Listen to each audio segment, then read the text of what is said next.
मित्रों नमस्कार। अपने बीच भारतीय जनता पार्टी के माननीय राष्ट्रीय प्रवक्ता, वरिष्ठ अधिवक्ता श्री गौरव भाटिया जी आपको संबोधित करेंगे। मेरा विनम्र निवेदन है माननीय गौरव भाटिया जी से कि आपको संबोधित करें। धन्यवाद संजय मयूख जी। सभी पत्रकार बंधुओं को हमारा नमस्कार। और चुनाव की बेला है। एक तरफ भारतीय जनता पार्टी, महायुति और एनडीए कार्य कर रहा है कि विकास की बात करेंगे, जो हमारे भाई बहन हैं उनके सशक्तिकरण की बात करेंगे और नागरिकों की बात करेंगे। और जैसा प्रथम चरण का जो मतदान हुआ है झारखंड में, एक बात स्पष्ट हो गई है। भारतीय जनता पार्टी और एनडीए की सरकार भारी बहुमत से झारखंड में आ रही है और महाराष्ट्र में भी जो हवा चल रही है, तो यह स्पष्ट हो गया है कि जीत महायुति की होगी। जब हम महाराष्ट्र में अपना रिपोर्ट कार्ड रख सकते हैं, हम नागरिकों की बात कर सकते हैं, ऐसा क्यों है कि चाहे महाराष्ट्र हो चाहे झारखंड हो, हर तरफ चाहे वो महावसूली अघाड़ी हो और चाहे वो हेमंत सोरेन और कांग्रेस पार्टी हो, क्या मुद्दे उठ रहे हैं? घुसपैठियों को इलू इलू, तुम मेरे अपने हो। और इसी तरह से तुष्टीकरण की राजनीति की पराकाष्ठा हो जाती है महाराष्ट्र में। अरे दम नहीं है अगर तुम में, अगर नागरिकों से तुम्हें वोट नहीं मिलता है, तो महावसूली अघाड़ी को चाहिए कि राजनीति छोड़ दे। यह कौन सा चुनाव प्रचार है कि घुसपैठियों का वोट भी मांगेंगे और साथ में वोट जिहाद भी करेंगे? अरे आदरणीय प्रधानमंत्री जी ने एक सकारात्मक नारा दिया, एक रहोगे तो सेफ रहोगे। हर विद्वान व्यक्ति, छोटा बालक भी कहेगा यही मूल मंत्र है, देश आगे बढ़ेगा। सारे नागरिक एक हो जाओ। लेकिन इस पे आपत्ति दर्ज करी महावसूली अघाड़ी ने, इंडी अलायंस के घटक दलों ने, और अब जो खुद कर रहे हैं, मैं आपके समक्ष रखता हूं।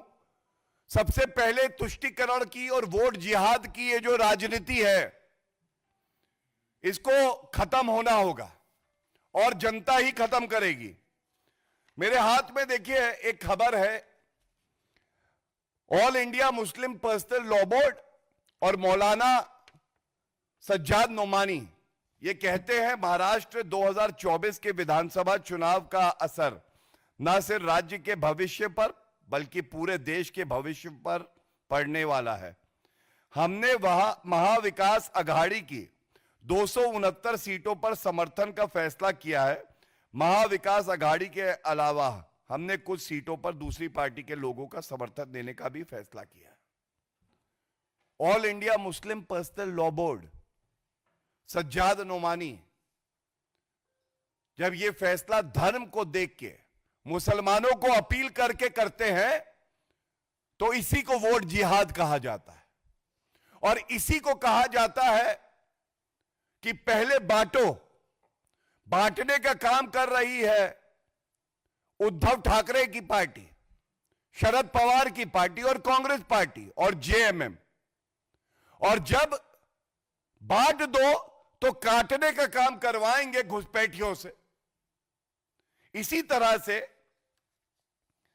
ये अकेली अपील नहीं है, ये झारखंड में जमायत उलमा लोहरदगा ये क्या कहते हैं, हम मुसलमानों से अपील करते हैं कि इंडी अलायंस को वोट करो। महाराष्ट्र से लेकर झारखंड तक मुसलमानों को अपील हो रही है कि आप वोट करिए और वोट करिए इंडी अलायंस के लिए। तो यह आज पूछा जाएगा और मजबूती से पूछा जाएगा, कृपया करके ये बताइए, ये वोट जिहाद नहीं है तो और क्या है? संविधान का उल्लंघन नहीं है तो और क्या है? मॉडल कोड ऑफ कॉन्डक्ट का वायलेशन नहीं है तो और क्या है? रिप्रेजेंटेशन ऑफ पीपल्स एक्ट का वायलेशन नहीं है तो और क्या है? और इसके साथ एक बात और स्पष्ट करनी पड़ेगी। देखिए, कल झारखंड में मैं स्वयं था और भगवान बिरसा मुंडा जी की 150वीं 150th जयंती थी।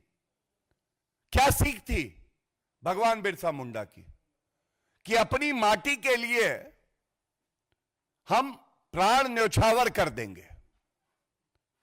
और किस तरह से माटी की लड़ाई में जेएमएम और कांग्रेस पार्टी घुसपैठियों को लाके कह रही है माटी भी लो, और कांग्रेस पार्टी के प्रभारी हैं झारखंड के गुलाम मीर, इनके शब्दों को मैं शब्दशाप आपके समक्ष रखता हूं। क्या कहते हैं ये? 1 दिसंबर से गैस सिलेंडर सिर्फ 450 में मिलेगा। ना उसमें हिंदू देखा जाएगा, ना मुसलमान देखा जाएगा, ना घुसपैठिया देखा जाएगा, ना घुसपैठिया देखा जाएगा। तो ये कहा जाएगा ऐसी क्या है मजबूरी जेएमएम, कांग्रेस, महावसूली अघाड़ी कि घुसपैठिए है जरूरी? ऐसी क्या है तुम्हारी मजबूरी कि घुसपैठिए है जरूरी? ये पूछा जाएगा। और मैं एक बात बहुत स्पष्टता से कह दूं, माटी की जब बात करते हैं, इसी तरह से महाराष्ट्र में भी वोट जिहाद के साथ एक सोच को महावसूली अघाड़ी आगे बढ़ा रही है। जो मराठी मानुष है, जो हिंदू है, उनकी जमीन कब्जाओ, वक्फ बोर्ड को दे दो। तो चाहे वो महाराष्ट्र हो चाहे झारखंड हो, जमीन लो, भारतीयों की लो और घुसपैठियों को दो और वक्फ बोर्ड को दो, और कोई उफ नहीं कर सकता है। यह सोच जहरीली है और इस जहरीली सोच को यहां पे उजागर करने का काम हमारे जिम्मे है। हम पुरजोर तरीके से इस बात को उठा रहे हैं। और एक बात मैं जरूर कहूंगा, झारखंड में भारतीय जनता पार्टी ने बिल्कुल स्पष्ट कहा है, माटी, बेटी और रोटी ये मुख्य मुद्दे हैं। और ये कहना गलत नहीं होगा, झारखंड में आज जनता कह रही है माटी मेरी, बेटी मेरी, रोटी मेरी, घर मेरा, सिलेंडर मेरा, नौकरी मेरी, बीजेपी एनडीए मेरी। हमारे अंगने में तुम्हारा क्या काम है घुसपैठिए? क्या काम है तुम्हारा? और अगर वहां की जनता बीजेपी और एनडीए को अपना मानती है और जेएमएम और कांग्रेस ये सोचती है कि घुसपैठिए उनको हैं, तो ये विचारों का जो युद्ध है ये हमें कबूल है, ये हमें मंजूर है, ये लड़ाई लड़नी पड़ेगी। हम लोग झारखंड के निवासियों के साथ हैं, अनुसूचित जनजाति के जो भाई बहन हमारे हैं, पिछड़े वर्ग से आते हैं, उनके साथ हैं, और घुसपैठियों के साथ कोई है तो वो जेएमएम और कांग्रेस पार्टी। और कांग्रेस पार्टी के ही 55 साल जो सत्ता में रही केंद्र में, ये सर्वोच्च न्यायालय का फैसला है जो कहता है 2 से 3 करोड़ घुसपैठिए आते रहे, क्योंकि सरहदों पे कोई व्यवस्था नहीं बनाई। इनको लगता था घुसपैठिए आएंगे तो वो हमारा वोट बैंक बनेंगे। और ये जो परेशानी है, बिल्कुल स्पष्टता से बता दूं, 20 सितंबर 2024 को झारखंड हाईकोर्ट का एक अहम फैसला आया जो अभी भी निरस्त नहीं किया गया है, और झारखंड हाईकोर्ट ने कहा कि यह बिल्कुल स्पष्ट हो गया है कि जो आदिवासी समाज है झारखंड में, वहां पे भारी डेमोग्राफिक चेंज हो रहा है और उनकी पहचान को खतरा है। हम फैक्ट फाइंडिंग कमिटी बनाते हैं। अब आप ये बताइए, इस आदेश में पैरा 37 इतना कंफ्यूजन है। भ्रष्टाचारी हेमंत सोरेन की सरकार में जब जवाब मांगा गया सरकार से भी और तमाम जिला अधिकारियों से भी, तो जिला अधिकारियों ने तो दबाव में जवाब दिया कि ऐसा कुछ घुसपैठ नहीं है, डेमोग्राफिक चेंज नहीं है। तो भाई सरकार का जवाब भी यही होना चाहिए था। लेकिन सरकार ने कहा, और मैं पढ़ देता हूं, the state has accepted the issue of infiltration by stating that the infiltrators are getting entry from the neighbouring states and as such for the purpose of remedial measures a consultation with the central government is required। तो आप जब ये घुसपैठिए आए और आदिवासियों की जमीन हड़प रहे थे, हमारी बेटियों से शादी कर रहे थे, तो क्या कार्रवाई करी?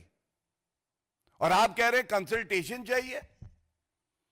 कंसल्टेशन करने के लिए आपके पास पर्याप्त समय था, लेकिन आप घोटाले कर रहे थे। आज जब उच्च न्यायालय ने यह आदेश दिया है, यह दर्शाता है किस तरह से यह विफलता है तुष्टीकरण, घुसपैठियों को दामाद बनाने की राजनीति करने वाली पार्टियों की। और इनकी सोच, जब उत्तर प्रदेश के मुख्यमंत्री आदरणीय योगी आदित्यनाथ जी कहते हैं बटोगे तो कटोगे, तो इनको बड़ी पीड़ा होती है। तो मैं कहूंगा वैचारिक दृष्टि से भी आप देखिए, इन दोनों प्रदेशों में जिस तरह से ये तमाम पार्टियां राजनीति कर रही हैं, ये क्या दिखाता है? ये दिखाता है कि जो वहां की जनता है, जो हिंदू समाज है, उसका हक बांटो और उसकी ताकत को काटो। यह वैचारिक दृष्टि से भी है। उसका हक बांटो, घुसपैठियों को गैस सिलेंडर देंगे, कांग्रेस के प्रभारी स्वयं कह रहे हैं। जमीन हड़प के वक्फ बोर्ड को दे दो। इसका मतलब एक नागरिक का हक छीनो और घुसपैठियों को दे दो। दूसरा, वोट जिहाद। वैचारिक दृष्टि से जो नागरिक हैं, जो हिंदू हैं, जो बहुसंख्यक हैं, उनका वोट बांटो और इनकी संस्कृति को काटो। इनकी जो सोच है, इनकी पहचान है, उस संस्कृति को समाप्त कर दो। यह बात स्पष्ट हो जाती है जब तमाम उलेमा हो, all India Muslim personal law board हो, मौलाना हो, ये सब बाहर आते हैं और कहते हैं सारे मुसलमान एक हो जाओ। आज इस मंच से बड़ी जिम्मेदारी से इलेक्शन कमीशन ऑफ इंडिया से, माननीय सर्वोच्च न्यायालय से यही अपील है, कोई भी पार्टी हमारे महापर्व को, चुनाव का महापर्व जो है, उसको प्रदूषित ना करे, दूषित ना करे।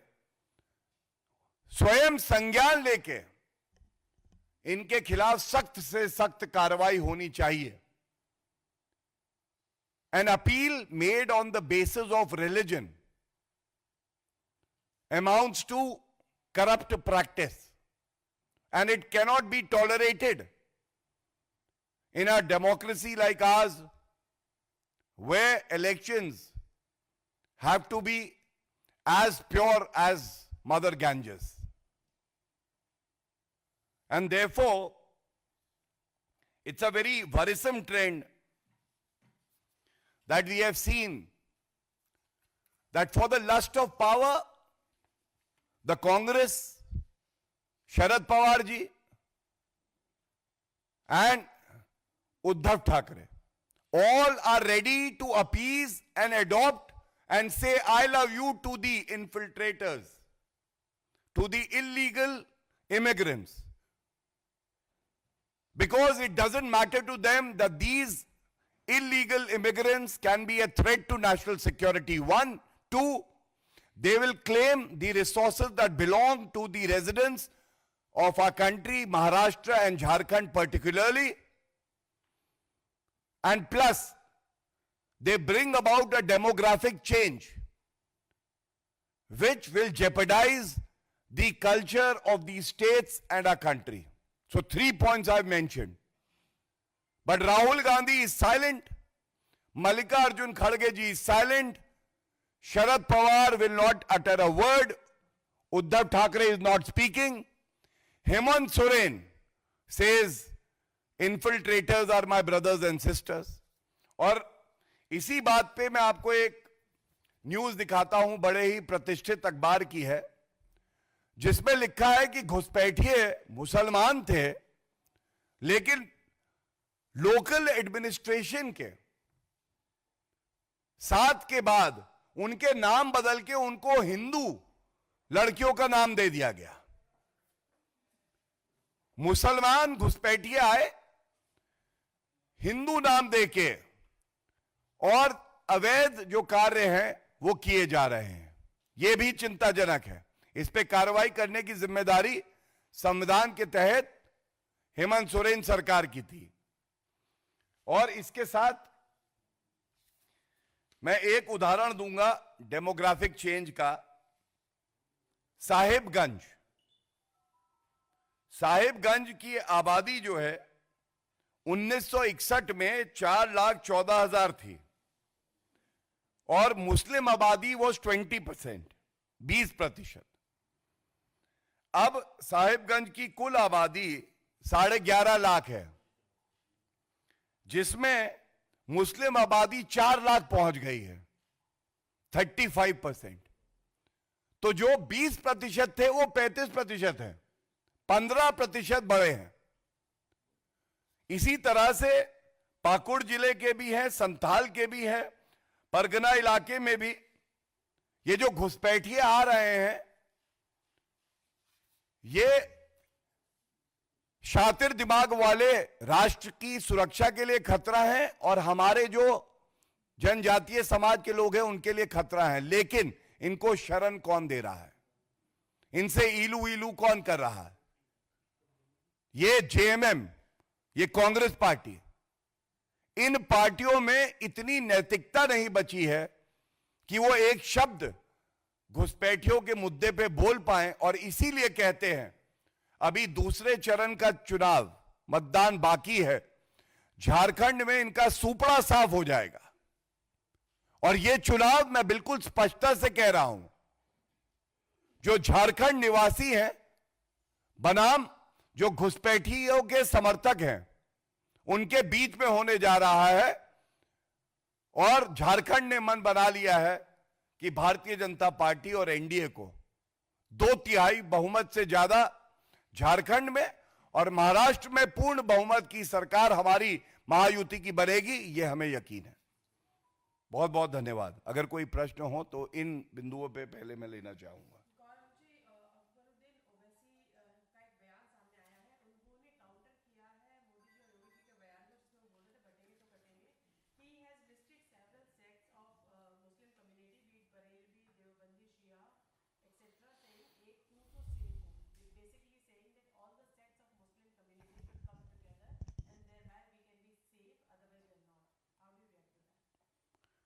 देखिए, अकबरुद्दीन ओवैसी वही है ना जिन्होंने कहा था 15 मिनट के लिए पुलिस हटा दो तो हिंदुओं को मजा चखा देंगे, और अभी कुछ दिन पहले उनको फिर से 15 मिनट की याद आ गई थी। तो उनको सिर्फ इतना कहना चाहूंगा, अच्छा ये होता, विधायक भी हैं, संविधान की शपथ ली है, एक भारतीय होने के नाते उन्होंने कहा होता कि एक रहोगे तो सेफ रहोगे। वो जो भारतीयता की पहचान है वो ना असदुद्दीन ओवैसी में है और ना अकबरुद्दीन ओवैसी में है। और ये इसलिए है कि उनकी रगों में रजाकारों का खून है, तो वो भारत की माटी से, भारत की मिट्टी से, यहां की संस्कृति से, यहां के नागरिकों को अपना नहीं मानते हैं। और इतना जरूर कहूंगा, योगी आदित्यनाथ जी अगर दहाड़ देंगे ना, तो 15 मिनट की बात करने वाले 15 सेकंड में भाग जाएंगे। और उनकी राजनीतिक हैसियत क्या है, यह हम सबको पता है। उनका ज्यादा जिक्र करके उनका कद नहीं बढ़ाना है, क्योंकि उनकी सोच को हमें मिट्टी में मिलाना है।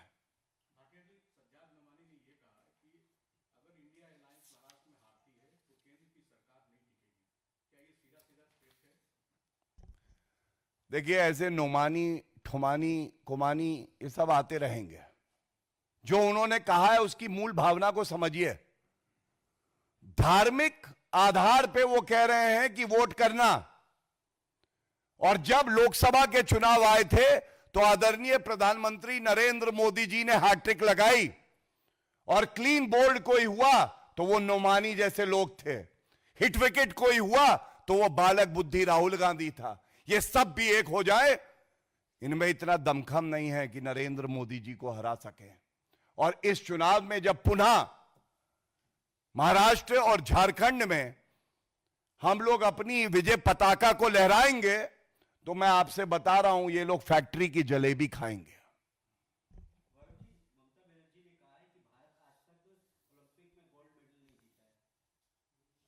देखिए, ममता बनर्जी जी, जब से आरजीकर मेडिकल कॉलेज वाला प्रकरण हुआ, थोड़ा मानसिक संतुलन में दिक्कत लग रही है मुझे। उनको गोल्ड मेडलिस्ट की लिस्ट देखनी चाहिए, और उसके बाद ये बात बोलनी चाहिए कि आज तक कभी जीता नहीं। और इतना ही कहूंगा, ये जो मैंने आज प्रेस वार्ता करी है घुसपैठियों की, तो घुसपैठियों पे सबसे पहले घुसपैठियों के साथ बैठ के कोई अगर बिरयानी खाता है तो वो ममता बनर्जी है। और घुसपैठियों की समस्या अगर सबसे ज्यादा कहीं है तो वो पश्चिम बंगाल में है। तो इसलिए भारत तो कई गोल्ड मेडल जीतेगा, लेकिन ममता बनर्जी पहले तय करें कि वो खड़ी कहां है, भारत के साथ है या घुसपैठियों के साथ है।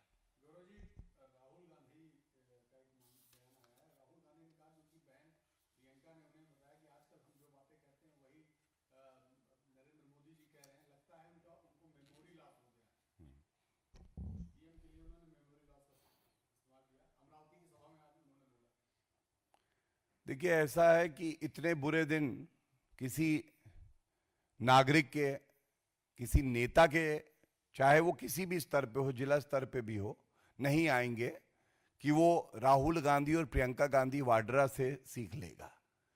और मैं आपको बता दूं, एक भारत का जो नागरिक है उसकी क्षमता, उसका प्रतिबद्धता देश के प्रति, ये जो नकली गांधी परिवार के सदस्य हैं जिनका उपनाम ही सब कुछ है, उससे कहीं ज्यादा है।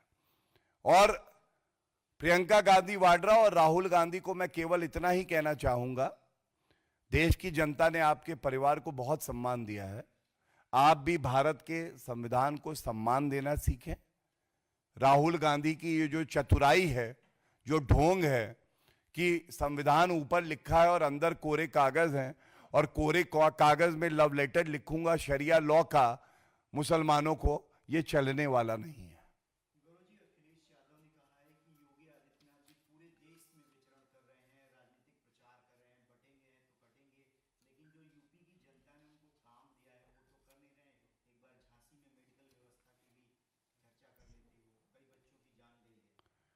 नहीं, वो बहुत ही दुखद प्रकरण है, और उत्तर प्रदेश की सरकार और आदरणीय मुख्यमंत्री योगी आदित्यनाथ जी ने संज्ञान लेते हुए सभी उचित जो भी कार्य होने थे वो कर रहे हैं। उस पर राजनीति अगर करते हैं अखिलेश यादव, तो मैं केवल इतना ही कहूंगा, जब अखिलेश यादव जी मुख्यमंत्री थे उत्तर प्रदेश के, पहली बात तो उनको गद्दी जो है वो विरासत में मिली, उन्होंने कमाई नहीं।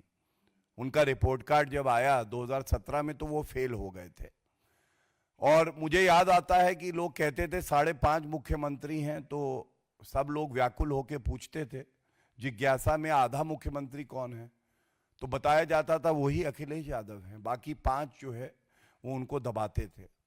और याद ये भी आ जाता है कि मुजफ्फरनगर दंगे हुए, रोक नहीं पाए अखिलेश यादव।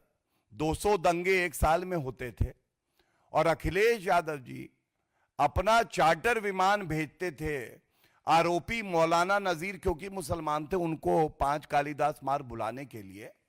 और जब ठंडी रातों में, सर्दी का समय था, टेंट के नीचे 65,000 नागरिक वहां पे थे, तो सिपाही महोत्सव में ऋतिक रोशन का नाच गाना देख के डांस कर रहे थे अखिलेश यादव। तो कम से कम उनसे हमें सीख नहीं चाहिए। उत्तर प्रदेश की जनता ने उनको रिजेक्ट किया है, और जब रिजेक्ट किया है तो यह समय है कि वो आत्मचिंतन करें।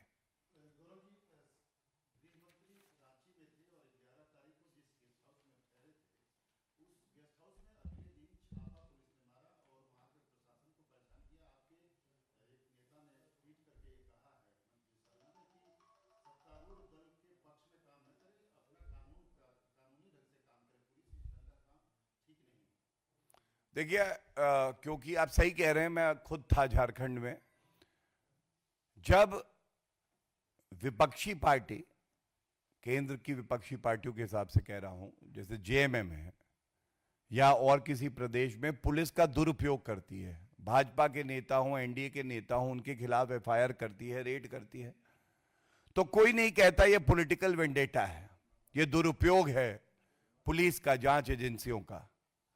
और जब सीबीआई, ईडी, आईटी या भाजपा शासित राज्यों में पुलिस अपना काम कर्मठता से, ईमानदारी से करती है, तो सारे छाती पीट पीट के कहते हैं कि ये दुरुपयोग हो रहा है। इसी को दोहरे मापदंड कहते हैं, इसी को कहते हैं कि दोहरा चरित्र। और इसीलिए भारत की जनता ने इन सभी पार्टियों को रिजेक्ट किया है। Thank you.